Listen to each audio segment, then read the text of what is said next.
સમગ્ર સૌરાષ્ટ્ર ગુજરાતની સાથે સાથે જામનગર શહેર જિલ્લામાં પણ ગઈકાલે સોમવારે સાંજે હળવો વરસાદ નોંધાયો હતો।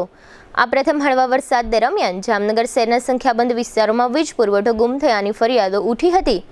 જામનગર જિલ્લા ઉપરાંત દ્વારકા જિલ્લામાં પણ ગઈકાલે સોમવારે બધા જ તાલુકાઓમાં વરસાદ નોંધાયાના અહેવાલો મળ્યા છે।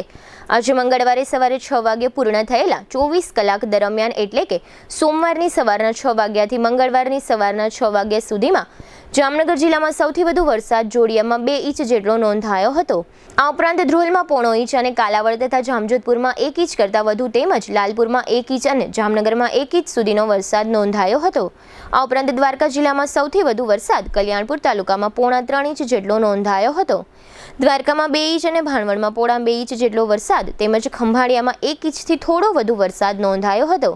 જામનગરના ગ્રામ્ય વિસ્તારની વાત કરીએ તો મોટી બાણુગરમાં 0.2 ઇંચ જેટલો તેમજ મોટી ભલસાણ અને જામજોધપુરના જામવાડી તેમજ વાસજાણિયામાં 1.5 ઇંચ જેટલો વરસાદ નોંધાયો હતો। આ સાથે જ જામનગર જિલ્લાના ફલ્લા, જામવંથલી, અલિયાબાડા, પીઠળ, લતીપુર, મોટા પાંચદેવડા, નવાગામ, નિકાવા, ખરેડી, મોટા વડાણા, સમાણા, ગુંડળા, ત્રાફા અને પરવડા તથા ભલસાણ બેરાજા પંથકમાં 1 ઇંચ જેટલો વરસાદ નોંધાયો હતો।